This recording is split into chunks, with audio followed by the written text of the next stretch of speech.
नमस्कार, हमारी इस खास पेशकश में आप सभी का बहुत स्वागत है। मैं गरिमा श्रीवास्तव आपके साथ। हाथरस में भोले बाबा के सत्संग में मची भगदड़ से मरने वालों के घरों में हाहाकार मचा हुआ है। सत्संग में अनुमानित 2,50,000 लोगों की भीड़ जुटी हुई थी। 121 लोगों की मौत हो चुकी है। नारायण सागर उर्फ भोले बाबा का असली नाम सूरजपाल है। वो 15 साल पहले आगरा के शाहगंज केदार नगर में रहते थे। 2 कमरों के इस मकान में बाबा ने अपने प्रवचन शुरू किए थे और इसके बाद उनका कारवां इतना बढ़ गया कि बड़े नेता और पूर्व मुख्यमंत्री तक उनके दरबार में हाजिरी लगाने लग गए। हाथरस के सिकंदराऊ के गांव फुलरई में मंगलवार को भोले बाबा का सत्संग शुरू हुआ था। ये आयोजन करीब 15 दिन के लिए होना था। सत्संग में शामिल होने के लिए आगरा से दर्जनों बसें हाथरस सत्संग सभा के लिए रवाना हुई थी। इनमें 200 से 250 लोग सवार होकर पहुंचे थे। उसके बाद उन्होंने मौत के तांडव का सामना किया। वहीं अब इसमें एक बात और निकलकर सामने आई है कि पुलिस की एफआईआर में बाबा का नाम नहीं है, जबकि एक सेवादार को आरोपी बनाया गया है। हालांकि अब तक बाबा फरार चल रहा है। उनका कार्यक्रम या उनकी कथा संपन्न हुई तो कथावाचक के मंच से उतरने के बाद जीटी रोड में जैसे ही उनका काफिला आया था तो उन्हें छूने के लिए जब महिलाओं का एक दल उधर बढ़ा तो उनके पीछे पीछे भीड़ गई और इसी के बाद वे एक दूसरे के ऊपर चढ़ते गए। सेवादार भी लोगों को धक्का देते रहे, जिसके कारण दोनों ओर जीटी रोड के दोनों ओर और जीटी रोड के अंदर भी ये सब हादसा वहां पर होता हुआ दिखाई दिया। इसका सबसे दुखद पहलू ये था कि इस प्रकार के आयोजन में जो सेवादार प्रशासन को अंदर घुसने नहीं देते, दुर्घटना होने के तत्काल बाद या दुर्घटना के दौरान प्रारंभिक रूप में इन्होंने पहले वहां पर इस मामले को दबाने का प्रयास किया, लेकिन जब उन्हें प्रशासन ने हॉस्पिटल ले जाने की कार्रवाई प्रारंभ की तो इनमें ज्यादातर सेवादार वहां से उनका कार्यक्रम या उनकी कथा संपन्न हुई तो कथावाचक के मंच से उतरने के बाद जीटी रोड में जैसे ही उनका काफिला आया था तो उन्हें छूने के लिए जब महिलाओं का एक दल उधर बढ़ा तो उनके पीछे पीछे भीड़ गई और इसी के बाद वे एक दूसरे के ऊपर चढ़ते गए। सेवादार भी लोगों को धक्का देते रहे, जिसके कारण दोनों ओर जीटी रोड के दोनों ओर और जीटी रोड के अंदर भी ये सब हादसा वहां पर होता हुआ दिखाई दिया। इसका सबसे दुखद पहलू ये था कि इस प्रकार के आयोजन में जो सेवादार प्रशासन को अंदर घुसने नहीं देते, दुर्घटना होने के तत्काल बाद या दुर्घटना के दौरान प्रारंभिक रूप में इन्होंने पहले वहां पर इस मामले को दबाने का प्रयास किया, लेकिन जब उन्हें प्रशासन ने हॉस्पिटल ले जाने की कार्रवाई प्रारंभ की तो इनमें ज्यादातर सेवादार वहां से उनका। तो अब जिस तरह से लगातार देखा जा रहा है कि इस पर जांच भी चल रही है, प्रारंभिक रिपोर्ट भी सामने आ चुकी है और इन सबके बीच रूस के राष्ट्रपति व्लादिमीर पुतिन ने भी हादसे पर राष्ट्रपति द्रौपदी मुर्मू और पीएम मोदी को शोक संदेश भेजा है। और इसी पर हमारे साथ हमारी उत्तर प्रदेश स्टेट हेड वंदना रावत हमारे साथ जुड़ी हुई हैं। वंदना जी, अब जिस तरह से प्रारंभिक रिपोर्ट इसे लेकर के जांच के सामने आ चुकी है और पीआईएल भी दाखिल किया गया है, और लेकिन सबसे बड़ी बात तो ये है कि जब 80,000 लोगों को परमिशन दी गई थी तो 2.5 लाख लोगों का ये जो हुजूम है वो पहुंचा था। ऐसे में प्रशासन की भी कहीं ना कहीं लापरवाही निकल कर सामने आ रही है और अब जिस तरह से पीआईएल दाखिल किया गया है, सीबीआई जांच की भी मांग की जा रही है।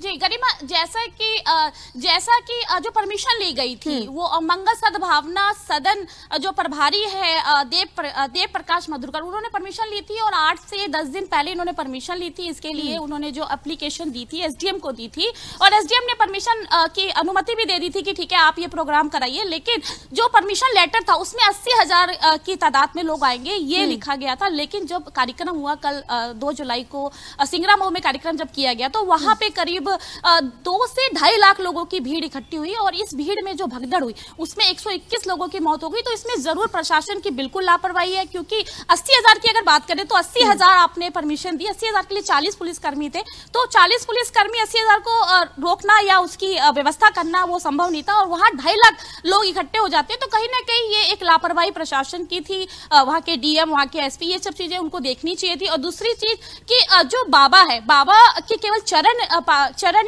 वंदना करने के लिए लोग वहां पे इकट्ठे हुए कि हाँ, जो उनके सेवादार, उनकी भी गलती थी, अगर ऐसी भगदड़ हुई, चरण वंदना करने के लिए उनको बुलाया गया, तो उसके बाद जो धक्का मुक्की हुई और धक्का मुक्की के दौरान वो महिलाएं गिरी पीछे की तरफ, उसके ऊपर भीड़ गिरती चली गई। अचानक से 121 लोग, जो कि एक बहुत बड़ा हादसा अगर थोड़े ही वर्षों में देखा जाए तो ये यूपी के सबसे बड़ी घटना इसको कहेंगे। और इसकी पूरी मॉनिटरिंग जो है वो मुख्यमंत्री योगी आदित्यनाथ कर रहे हैं। अभी वो तुरंत 5 मिनट पहले लखनऊ पहुंच चुके हैं, हाथरस गए थे सुबह 11 बजे, उन्होंने पूरा जायजा लिया, सर्किट हाउस में बैठे, वहां पे अधिकारियों के संग बैठक की। उसके अलावा कल रात में ही, कल शाम को ही यहाँ से जो डीजीपी प्रशांत कुमार है, साथ ही मुख्य सचिव मनोज सिंह है, 3 मंत्री लक्ष्मी नारायण चौधरी, संदीप सिंह और जो असीम अरुण है, तीनों मंत्री वहां पे मुस्तैद है। लगातार वहां पे जो डीजीपी प्रशांत कुमार है कैंप लगा रखा है और मुख्यमंत्री योगी आदित्यनाथ खुद इसकी मॉनिटरिंग कर रहे हैं। उन्होंने प्रेस कॉन्फ्रेंस की कल शाम को की और आज भी उन्होंने 2 बजे वहां से पत्रकारों से वो रूबरू हुए और जो पूरी घटना है, पूरी घटना का उन्होंने चर्चा की। और उन्होंने ये भी कहा कि क्योंकि ये सवाल निकल के आ रहा था कि आखिर अभी तक जो भोले बाबा है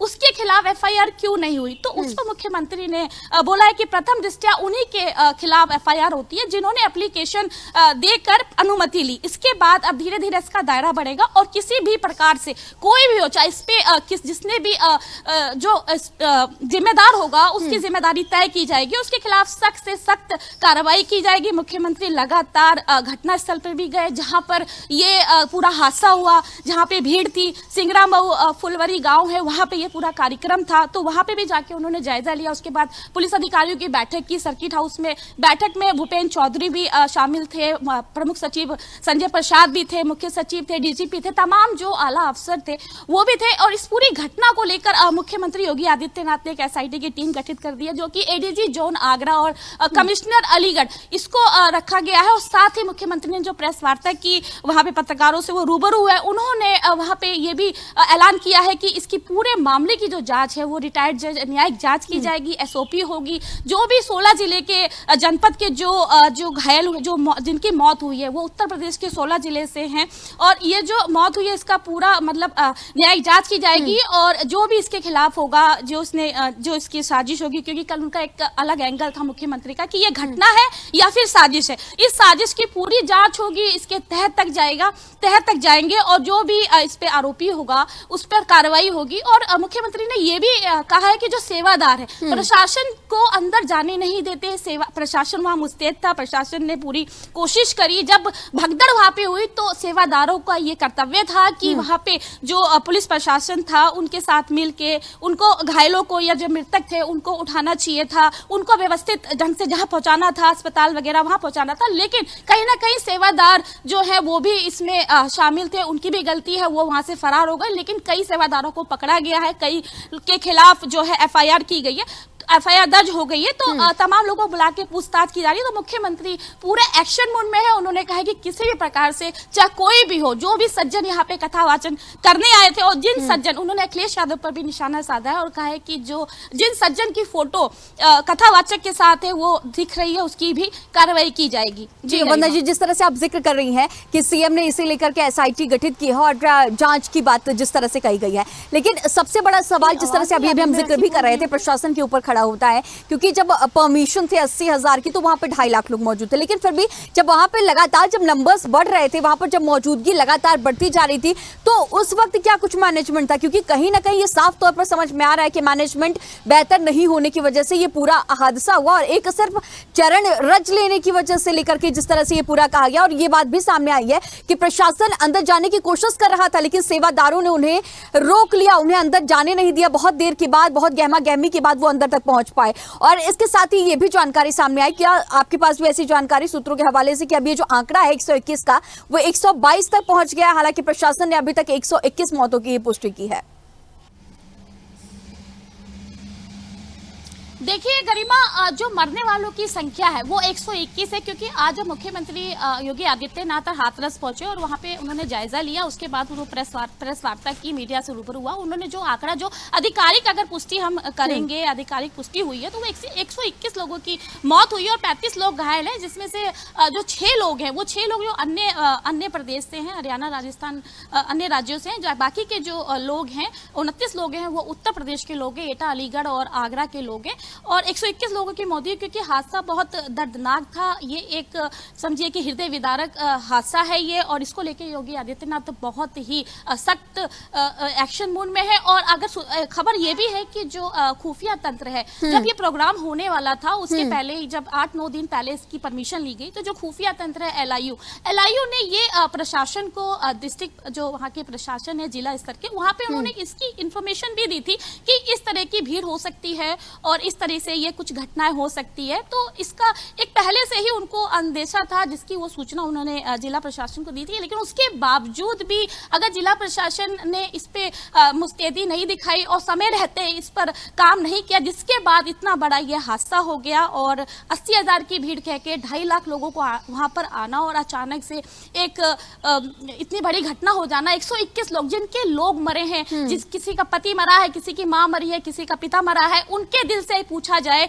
कि उनके दिल पर क्या बीत रही है। इतने जो ये बाबा जो वहां पे ये कथा सुनाने आए थे, उसके बाद वो वहां से निकले। आज 25 से 26 घंटे हो गया है, लेकिन अभी तक बाबा फरार है। बाबा कहाँ है ये किसी को नहीं पता। कल बाबा को देखा गया जब ये घटना 3 बजे के आसपास हुई, उसके बाद वो 5 बजे के करीब मैनपुरी, क्योंकि उसका वो आश्रम है, वहां पहुंचता है और वहां पे उसके लिए, उसके ऊपर फूलों की वर्षा की जाती है, फूलों से उसके लिए सड़क सजाई जाती है। उसके बाद वो बाहर नहीं निकला, जबकि प्रशासन लगातार उसकी तलाश कर रहा है। हालांकि उसके आश्रम में भी लोग पहुंचे, पुलिस प्रशासन, राजस्व की टीम पहुंची खंगाला, क्योंकि करोड़पति, लाखों की, अरबों की उसके पास संपत्ति है। और एक जो कि कांस्टेबल था, एक कांस्टेबल सूरजपाल था, उसके बाद वो अचानक से बाबा बन जाता है। और ये बाबा के जो लाखों और ये करोड़ों जो श्रद्धालु है, जो एक भक्ति भावना में उसके प्रति एक श्रद्धा रखते हुए उसके दर्शन करने के लिए पहुंचे। कहते हैं कि उसके चरणों की धूल मिल जाए तो बीमारी सही हो जाए, नौकरी मिल जाए, शादी हो जाए। तो इस टाइप से वो बाबा को निकल के आना चाहिए था। अगर वो गलत नहीं था तो सामने उसको आना चाहिए था। उसके श्रद्धालु जो 121 लोग उसके ही कथा वाचन सुनने के लिए वहां पहुंचे थे। वंदना जी, जांच का जो दायरा है उसके भी बढ़ने की मांग की गई है। इलाहाबाद में PIL दाखिल किया गया है एक वकील गौरव द्विवेदी की तरफ से कि अब CBI जांच इसको लेकर के कराई जाए, और इसके साथ ही इसमें रिटायर्ड जज की अध्यक्षता में 5 विशेषज्ञों की कमेटी बनाकर जांच की मांग की गई है।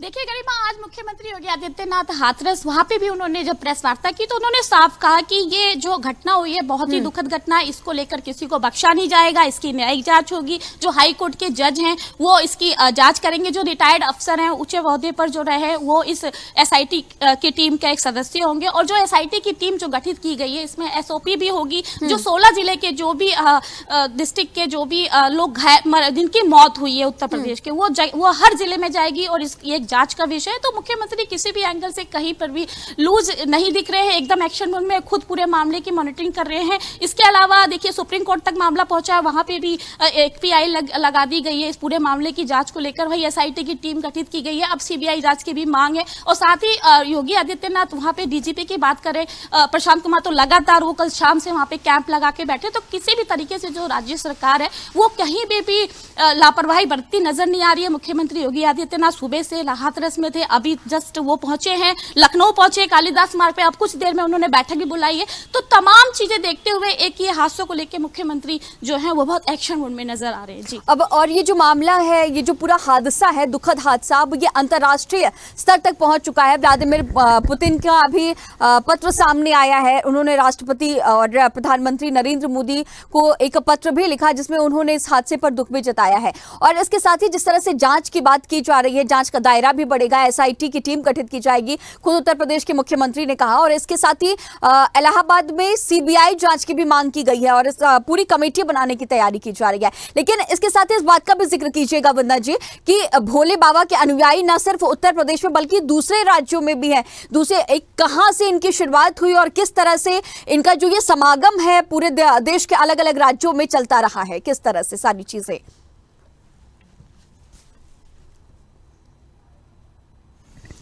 देखिए गरिमा, क्योंकि ये 121 लोगों की मौत होना और मतलब कोई ये हादसा वैसा हादसा नहीं कि कोई ट्रेन हादसा हो गया या फिर कुछ इस टाइप का हादसा, ये एक धार्मिक आस्था से जुड़ा हुआ मामला है जहाँ पे लोग एक श्रद्धा के साथ, कितने लोग ऐसे थे जो अपनी शादी, बेटी की लड़की का कार्ड, शादी का कार्ड लेके पहुंचे थे उस भोले बाबा को निमंत्रण देने के लिए। तमाम किसी के घर में शादी थी जुलाई के महीने में, किसी के कोई अपने पति को बीमार था उसको लेके पहुंचा था आशीर्वाद लेने। तो ये एक बहुत हृदय विदारक ये हादसा, इसको लेकर तमाम प्रधानमंत्री नहीं बल्कि जो विदेश के भी लोग हैं, जो मिनिस्टर्स हैं, उन्होंने भी इस पे दुख व्यक्त किया है क्योंकि ये दुख का एक बहुत बड़ा हादसा है। तो इसको देखते हुए जो है इस हादसे को देखते हुए कहीं ना कहीं जो एक लापरवाही बरती गई है, यह हादसा नहीं होता अगर समय से सारे प्रशासन जो था उसको सही जानकारी अगर आयोजकों ने दी होती कि इतनी नहीं इतनी भीड़ आएगी। अच्छा, इसके पहले मैं एक और इसका एग्जांपल देना चाहूंगी कि जो भोले बाबा, ये इसके ऊपर पहले भी मामला दर्ज हो चुका है क्योंकि जब कोरोना काल चल रहा था 2022 10 मई को, इसने भी फिर से एक बार ऐसे ही 50-60 लोगों की परमिशन ली थी कथा वाचन के लिए, लेकिन वहां पे 50,000 लोग जुटे थे। तो इस पर तब भी कोई कार्रवाई नहीं हुई थी। तो प्रशासन को इससे सीख लेनी चाहिए थी। अगर ये पहले से ही चीजें प्रशासन मुस्तैद होता है या पहले से ही इंक्वायरी की गई होती, जांच की गई होती, तो शायद ये इतना बड़ा हादसा नहीं होता। वहीं इस पर राजनीति होना भी वहीं शुरू हो गया, जहां एक तरफ संवेदनाएं लोग व्यक्त कर रहे हैं, बाहरी विदेशों के लोग इसमें संवेदना व्यक्त कर रहे हैं, वहीं अगर यहाँ बात की जाए तो यहाँ पे राजनीति भी शुरू होगी। मुख्यमंत्री ने खुद जो विपक्ष है उन पर निशाना साधा है, निशाना साधते हुए अखिलेश यादव पर उन्होंने साफ कहा कि कौन सज्जन थे, क्योंकि अखिलेश यादव का नाम भी इसमें कहीं ना कहीं सामने फोटो वायरल हो रही है। अब वो फोटो उनके जो भोले बाबा है उसके मंच की है, उसके प्रोग्राम की है या नहीं है, ये अभी फिलहाल क्लियर नहीं हुआ है। लेकिन क्योंकि ट्विटर पे और सोशल मीडिया पे जो फोटो वायरल हो रही है अखिलेश यादव की, भोले बाबा के मंच पे गए, उनके जयकारे लगा, इसको लेकर भी मुख्यमंत्री योगी आदित्यनाथ में उसने निशाना उस पे वार किया है और साथ ही कहा है कि हम इसके तह तक जाएंगे, इसकी जांच कराएंगे। और साथ ही इस पर अखिलेश का भी रिएक्शन आया है, उन्होंने भी ये कहा है कि जो भारतीय जनता पार्टी है वो एक घटिया राजनीति करती है, किसी भी स्तर तक गिर सकती है, लेकिन केंद्र में उनकी सरकार है, राज्य में उनकी सरकार है, तो वो चाहे तो इसकी जांच करा सकते हैं। हम इसके जांच करा सकते हैं, हम इसके लिए पूरी तरीके बने रहने के लिए आपका बहुत शुक्रिया वंदना जी। तो अब हाथरस में भोले बाबा के सत्संग में मची भगदड़ से मरने वालों के घरों में हाहाकार मचा हुआ है और दूसरी तरफ जहां सीएम योगी आदित्यनाथ ने कहा कि अब इस पूरे मामले पर एसआईटी गठित की जाएगी और इसके साथ ही इलाहाबाद हाईकोर्ट में पीआईएल भी दाखिल किया गया और सीबीआई जांच की मांग की गई है। आगे और क्या कुछ जानकारी सामने आएगी, अब तक हर अपडेट्स पहुंचाएंगे हमारे इस खास बुलेटिन में। फिलहाल इतना ही, खबरों का सिलसिला, चर्चाओं का सिलसिला लगातार जारी रहेगा। बने रहिए स्वदेश न्यूज के साथ, सबसे पहले देश।